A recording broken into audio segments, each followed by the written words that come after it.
Ayan, magandang hapon po sa inyo lahat. Nandito naman po muli ang inyong lingkod, Stel TV official muli nagbabalik at, yun nga kanina ay nag-live tayo ngunit ang ating laptop ay nag-shutdown at nag-update ano. So, namatay po yung ating live kaya ngayon ay, eto mag-upload na lang po tayo at magreaksyon dito sa ating napanood patungkol dito kay, Rachel ba 'to, Rachel TV na nagsalita na rin sa totoong ugali ni RO. Sino itong si RO? Wag na nating paano-ano 'to, bigkasin na natin yung tunay na pangalan nito na tinutukoy niya dito.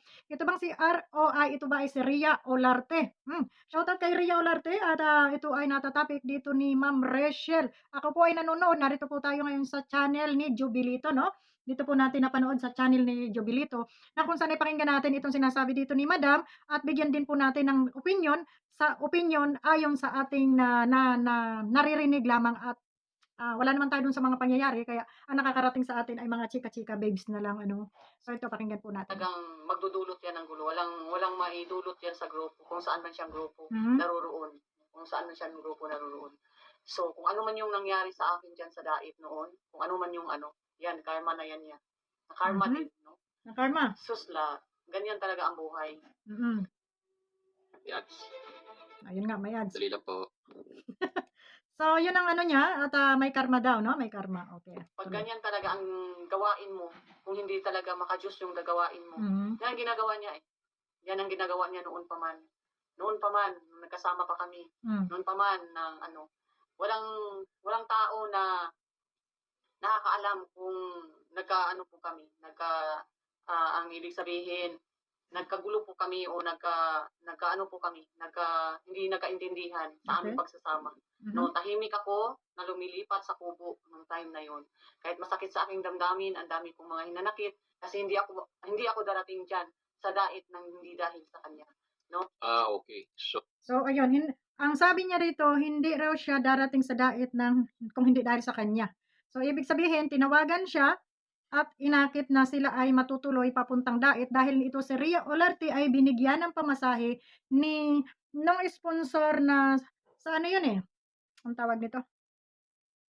Ano yung isang group na nag-ano diyan kila Rochelle noon? Kasi nga gusto nila na pumunta dun sa event na gaganapin dito sa nila Rachel noon at, walang tinawagan itong si Rhea na gustong paatinin pero ang sabi daw ng Rhea ay wala raw siyang pamasahe kaya pinadalhan siya ng pamasahe silang mag-asawa papunta doon. At, sinabi dito kay, Aling Rachel na matutuloy sila. So, kaya nakapunta rin itong Rachel doon sa daet na ang sabi nga ay, wala silang matutuluyan pagdating sa daet at, naghahanap nga sila ng maririntahan.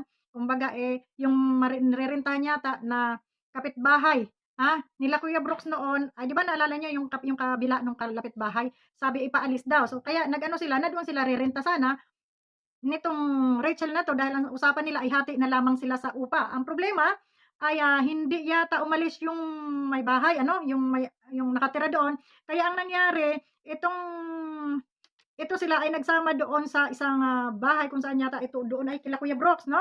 Ngayon ito ay, itong si Rhea at saka itong si Rhoda ay nag-i-scout noon at nagpapasama itong si Rhoda kay Rhea sa pagkakaalam ko, yung nahagip ko lang na sila ay mag-i-scout. So, ang laman ng sasakyan ni Rhoda plus driver ay 5 lamang yata sila, 5 lamang si Rhoda, si driver, si yung asawa at saka ewan ko sino pa. Siya ay naiiwan doon sa bahay-bahay na kung saan doon sila tumira. Pagkalipas ng 5 araw or 5 days ata, lumipat siya ng walang paalam doon sa kubo. Tanungin natin si Ma'am Jonah kasi si Ma'am Jonah, 'di ba nung mga time na 'yun si Ma'am Jonah ang naroon sa kubo nung mga panahon na 'yon. Kaya alam niyo mga guys, ang hirap din paniwalaan na itong sinasabi nito ni Aling Rachel na ito ay nang-hijack ng mga sponsor, ginamit yung mga andito lang tayo sa topic opinyon ko lamang ito, hindi ko kinakampihan si Roda, pero andun tayo sa yun lang alam natin 'no, at yun lang ang opinyon natin 'no. So, itong babae na ito ay nakasama nga sa daet. Ngayon, ang sabi sa kanya ay hindi siya makasama doon sa sasakyan dahil, itong sasakyan ay maliit at sila nga ay bumibisita kasama si Roda doon sa kanilang mga pag-i-scout doon sa mga dating hindi pag-i-scout, pagbisita doon sa dating mga beneficiary. So, kumbaga ito si Aling Rachel ay naiiwan dahil wala na ngang mapuwestuhan 'no. So, sumama pala doon ang loob nito ni Aling Rachel kaya siya ay lumipat doon sa kubo nila Dodong at doon na ayun na, na kesyo siguro nangalap na ng mga ano, na masama na yung loob na naiiwan siya at, hindi siya nakakasama 'no. So, doon yata sumama ang loob nito ni Aling Rachel ano at, do'n sa sinasabi niya na nangalap ng mga sponsor, yun daw namang mga sponsor, halimbawa 'di ba mayroon namang mga sponsor na 'pag hindi makontak sila Dudong o kung sino pa man, halimbawa sila Kalingap, yung mga naandiyan, doon talaga sa mga vlogger, sa mga charity kumukontak, 'di ba? So, ang tanong kung ito ay ang tanong kung ito ay hijack ng, sabi nga hijacker daw, 'di ba alam ko lang naha-hijack yung mga nasa eroplano ano, hijack. So, yung mga gano'n ano. So, eto, dapat kung maraming sponsor itong si Rhea na sabi nga nila ay nahawakan sa leeg 'no, dapat maganda na yung buhay ni Rhea. Dapat may mansyon na rin si Rhea. Dapat kahit kubo mayroon na rin 'tong naipatayo ano. Ano mga kalingap do'n lang tayo sa napapansin natin ano. Kung talagang, si Rhea ay maraming sponsor, kagaya nung iba diyan, na mga nakakondon na, ha, dapat kahit kubo-kubo mayroong bahay na 'tong babaeng ito, 'di ba? Dapat mayroon na. Oh, at sabi nga nito doon sa vlog, sa ano ni Direk Noelsa, sa live ni sa upload ni Direk Noelsa na ito raw ay, nang-hijack nga ng mga sponsor daw ni Kalingap Rab. Ngayon daw lumabas na raw ang, baho nito ni Rhea kaya nakaganti na raw siya. Ibig kong sabihin, ano yung galit niya kay Rhea? Ano yung galit niya kay Rhea? Wala ba siyang sponsor? Kaya siya ay galit na galit kay Rhea at, naghintay lamang siya ng pagkakataon na ma-trending itong isa at doon siya sumingit 'no, doon siya sumingit at nagpalabas ng mga kuwento na hindi naman natin alam kung totoo nga itong kanyang mga pinagsasasabi. Pero nga lang na marami sa atin ay reaktor at habol ay Diyos, gagawan at gagawan talaga ito ng issue at sabi ko nga yung isang munggo ay itatanim sa isang hektaryang kalupaan 'no. Aray ko po. Sa so sabi ko nga sa inyo parang naano ako magreaksyon dahil 'pag magreaksyon tayo, bawat isa talaga may tatamaan ano, may tatamaan talaga diyan. Siyempre, dito, babanatan natin itong si Rhea. Halimbawa kasi sinabi niya na may attitude itong si Joy. Doon sa nabanggit ni Rhea, kasi ito nangangalap din lang ako sa mga ano 'no, doon sa nabanggit ni Rhea na may attitude si Joy dahil di umano na hindi man lang nakakuha ng suporta itong si Joy, itong si Dan dito kay Joy. Samantalang itong si Dan ay todo suporta dito at, sinasalag talaga ni Dan itong si Joy na kung tutuusin naman daw ay itong Joy ay talaga namang simula't simula pa ay may alam na doon sa love team na 'yan, na iyan ay puro scripted na ngayong binabanatan itong si Dan ay hindi man lang daw naipagtanggol ni Joy. So, yun yung ating naririnig 'no, mga usap-usapan. Marites, ano ba, 'di ba? So, ayon 'yan sa ating narinig.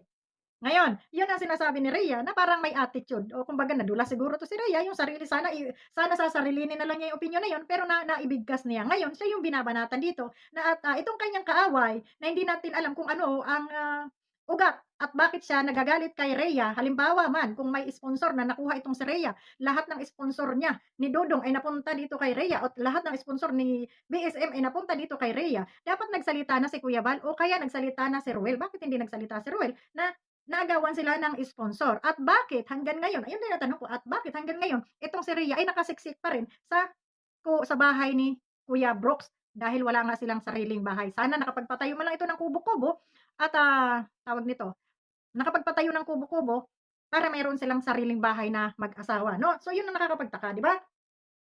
Hmm.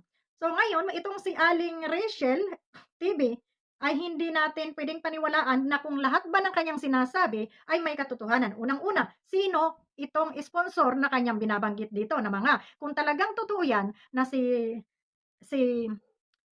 Rhea Olarte ay, nangalap ng mga sponsor, banggitin mo yung pangalan ng mga sponsor na nakuha ni Rhea, yung mga sponsor na nagpadala kay Rhea, yung mga resibo na ipinadala kay Rhea. Kasi ganito 'yan, hindi man tayo puwedeng mag-akusa na ikaw ay pumatay, ikaw ay kriminal na wala naman tayong sapat na ebidensya. Ngayon po, dito para malaman na ikaw ay hindi nagsisinungaling, sino ang pangalan ng sponsor, ano ang kanyang pangalan, may resibo ba na ikaw ay nakita na talagang doon kay Rhea napupunta na hindi ibinibigay kay Ruel, 'no? So gano'n, para po tayo ay malinaw dito 'no, hindi tayo magkasala na aawayin natin si Rhea dahil ang sabi mo ay, siya ay hijacker ng mga sponsor at, ikaw ay malinis, didikdikin natin yung isa tapos ikaw naman pala ay may motibo rin. Ano ang motibo mo? Bakit ngayon ka lang nagsalita kung iyan pala naman ay matagal na? Dahil ba meron kayong personal na alitan, hindi mo mabanatan, dito mo babanatan sa ganitong sistema ngayon, sasakay ka sa ganitong, usapin para lang maipahiya ng tudo yung tao. Ako hindi ako kumakampi kay Rhea, hindi ako kumakampi. Do'n lang tayo sa realidad na kung ano ba talaga yung totoo. Kasi ang hirap paniwalaan dito sa social media ngayon, ha? Yung sabihin na kagaya ng binabanggit ni Sangkay, "Iyan si Banat Bagsik, iyan ang may hawak ng mga sponsor, bla bla bla." Wala namang pinapakitang resibo. O buti pa tayo kay may resibo diyan kay Sangkay. Hmm. Kahit papaano merong sinabi yung sponsor niya na bayad na yung kanyang pondo, o bago yun natege 'no, sumalangit nawa. So, yung gano'n. Ngayon, kung papaniwalaan lang natin itong sinasabi nitong Rachel TV na ito, ay para na rin lang tayo nitong buang 'no, 'di ba? Kasi kung sasabihin niya na yung mga sponsor ni Kuya Bal ay nakuha ni Rhea, bakit hindi man lang nakabili ng maayos-ayos 'to si Rhea, 'no? Hindi man lang siya nakapundar ng kahit na ano man lang diyan, kahit nipa na bubong. Hmm. So, iyon at saka ang nangyayari kasi yung personal nila, dinadala na nila dito sa social media, pahiyaan porsyon. Samantalang kayo pala ay magkakakilala lang naman diyan, pumupunta ka dun sa Dait, Rachel pumupunta ka doon sa Malalag, dun kila Dudong Rowel, tapos ganyan yung mga panira mo, eh, kayo-kayo lang naman pala doon. Bakit? Ha? Ano yung ikinakagalit mo? Kasi hindi ka magsasalita kung wala kang personal na galit dito kay Rhea. Naagawan ka ba ni Rhea ng sponsor? Siniraan ka ba? Anong klaseng paninira po yung ginawa sa inyo? 'No, anong klaseng paninira yung ginawa sa inyo? Kasi ang tinatanong ko dito hindi kay Ruel, hindi kay Kalingap Rab, o hindi kay Kuya Bal. Ang tinatanong ko dito, ang gusto kong malaman, ano ang purpose niya na ngayon lamang siya nagsalita about sa mga ginagawa ni Rhea noon na kung totoong noon pa ay ginagawa yan ni Rhea dahil ikaw ay supporter ni Dudong, dapat noon pa inilabas mo na yung kwento na yan para napigilan yung mga sponsor na napupunta di umano dito kay Rhea, di ba? Hmm. At saka bago po tayo mag-aakusa, dapat po ay meron tayong ilalatag na ebidensya para hindi naman po tayo dito magmukhang tanga. Kasi sasabihin na magkukukuda ka diyan, sabihin mo na kaganti ka na. Ibig sabihin, meron kang personal na galit dito kay Rhea. Ang tanong, ano po yung personal na galit ninyo dito kay Rhea? Sabihin niyo ng aagaw ng sponsor. Sino po ang sponsor? Ano po ang pangalan? Asan po ang resibo ng ipinadala sa kanyang pera sa katunayan ay talagang siya ay nang agaw ng mga sponsor? 'Di ba? Kasi kung wala naman nakapangalan kay Rhea at wala po kayong maipakita at sasabihin ni yung sponsor ay hindi nagsasalita, papagsalitain po ninyo yung sponsor at ipaano ninyo yung kanilang mga ebidensya na kung talagang totoo na sila ay nahawakan ni Rhea nung mga panahon na yon. At saka nakakapagtaka kung kailan yung may mga issue sila, ngayon kayo papasok at ngayon kayo magbibida na itong si Rhea ay talagang naninira, naninira ng pamilya, naninira ng grupo, naninira ng ganito, 'no? Parang nakakaano 'no, dun lang sa issue tungkol kay Dan, lumalim na ng lumalim yung usapin. Ang nangyayari pati yung personal na buhay gusto niyo ng bulatlatin, pati yung kaloob-looban ng bituka ng mga tao na gusto niyang reaksyonan, eh, talagang hinahalungkay niyo na. Nakakalungkot po dito sa social media kaya minsan ako'y tinatamad na 'no, tinatamad akong ano lalo na at ganito, yung mga usapin nakakaano po 'no, lalo na at 'pag personal na ang, personal na yung mga tirada 'no. So dito kay Ma'am Rachel TV, para po tayo ay, paniwalaan ng madlang people ano, hindi lang po yung gusto lang nating mamahiya 'no, maglabas po tayo ng ebidensya na sa katunayan ano ang pangalan, sino itong mga sponsor na ito, huwag niyo ng pagtakpan. Kasi wag niyong pagtakpan na hindi namin puwedeng banggitin yung sponsor kasi gano'n, ganito. Hindi po kami kasi 'pag hindi niyo binanggit, masasabi natin na ito ay gawa-gawa niyo lang para lang kayo ay makaganti kung ano man yung inyong galit dito kay Rhea, 'di ba? So gano'n po sana, ebidensya ang ating ilabas, maglapag po tayo para tayo ay hindi mapagsabihang, sakay lang sa panahon, 'no? So kasi ito yung pinapanood natin kay Jubilito, eh. So, close pala dati itong si Rachel TV at saka po itong si RO. So, ang nagdala pala kay Rachel TV sa Daet ay ito pong si RO. So, ibig sabihin, sanggang dikit sila noon. Pero in the turn of event ay, yan. Ginulo ng aking kasamahan noon diyan sa Dait, no? Alam ko po sa puso ko na wala po talaga siyang maidudulot na maganda sa kapwa. Alam ko po na wala po talaga siya kung saan man siyang grupo maroon. Alam ko po na wala po talaga siyang maidudulot na Bakit mo nasabi na alam mo na kahit sa grupo wala siyang maidudulot na maganda? Kung totoo yung sinasabi niyo, dapat noon pa lang nagsalita ka na. Bakit ngayon ka lang nag-iingay? Dahil ba may issue at dun ka makakasakay? Eh, hindi po katwiran 'yun 'no. Sa pananalita mong ito parang paninira lang 'to, eh, parang paninira lang. Kasi wala naman po kayong ebidensyang inilalatag. Lapagan niyo po ng ebidensya, lakipan niyo ng ebidensya para po tayo ay maniwala dito sa inyong sinasabi. Ano po? ganda maganda. So ngayon, pumutok na. Nakialam siya sa ibang grupo, nakialam po siya sa ibang, pumasok po siya. Noon, ang gusto niyang i-hijack ang mga, sponsor ni Dudong, na may nakuha man siya ng iba, pero nung dahil sa paglipat ko sa kubo, naharangan po yun lahat. Kasi sinabi ko po yan lahat, na yan ang gusto po niya na So, mangyari. ibig sabihin, ikaw yung nanira doon kasi hinarangan mo. Kasi ma'am, ganito kung kayo ay magkaibigan, ang sabi niyo nga, si Rhea ang nagdala sa inyo sa dait, dapat man lang, napag-usapan niyo ng maayos yan. Bakit ngayon ka lang magsasalita? 'Di ba? So, nakakapagtaka may ano talaga dito, kayo na po yung mag-isip. Mayroon po talagang dito, no? Meron siyang talagang ikinagagalit kay Rhea, hindi patungkol doon sa meron silang personal, ha? Ano kayong personal nila? Dapat yun na lang sinabi mo, ma'am, no? Hindi ka na lang nagdami ng salita dito. No? Kung bakit siya nagpunta dyan sa dait. Hmm. Ako wala akong kalam-alam kasi ang nagpunta po ako dyan sa dait noon, ang gusto ko lang na maano po yung channel ko at mag-attend po sa ni Rachel. So, ano po yung walang alam doon? Di ba nga inakit ka na nga, napupunta kayo doon sa event ni Rachel. Paano mo masabi na wala kang kaalam-alam? Nakarating ka nga tapos wala kang alam. Ano yun? Mag-ano po sa dibo ni Rachel. Pero ang nangyari ay hindi po kami magkasama na umattend sa ni Rachel kasi hindi po kami nagkaintindihan. So tahimik po ako nagpaalam sa kanya at So, doon pa lang. Tahimik kang nagpaalam o umalis ka ng walang paalam? Ha? Kasi nagtaka na lang yung mga kasama mo, nag-pack up ka na, lumipat ka doon kila Rachel, hindi ka man lang nagpaalam. Ma'am, masama po yung magsinungaling, magsabi po kayo ng totoo dito.